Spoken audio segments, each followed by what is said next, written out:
اہم خبر سے آپ کو آگاہ کریں گے۔ مستون کے علاقے ولی خان کلی ہزار خان کے قریب تیز روڈ پر ایک افسوسناک واقعہ پیش آیا ہے، جہاں نامعلوم مسلح افراد نے کار پر فائرنگ کر کے ایک خاتون سمیت 2 مردوں کو موقع پر ہی موت کے گھاٹ اتار دیا ہے۔ آپ کو اہم خبر سے آگاہ کرتے چلیں۔ مستون کے علاقے ولی خان کلی ہزار خان کے قریب تیز روڈ پر ایک افسوسناک واقعہ، جہاں نامعلوم مسلح افراد نے کار پر فائرنگ کر کے ایک خاتون سمیت 2 مردوں کو موقع پر ہی موت کے گھاٹ اتار دیا۔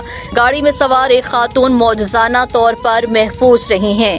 آپ کو مزید اپڈیٹ کریں اور آپ کو بتائیں کہ جاں بحق ہونے والے افراد کی شناخت حاجی محمد اعظم سملانی، آغا محمد سملانی اور ایک خاتون کے طور پر ہوئی ہے، جو کانگ کے رہائشی اور نادرہ آفس مستونگ جا رہے تھے۔ واقعے کے بعد ملزمان فرار ہو گئے ہیں، جبکہ لیویس فورس جائے وقوع پر پہنچی اور لاشوں کو اسپتال منتقل کر دیا ہے۔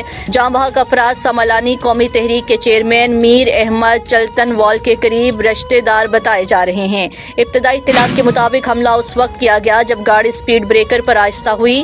واقعے کی مزید تفتیش جاری ہے۔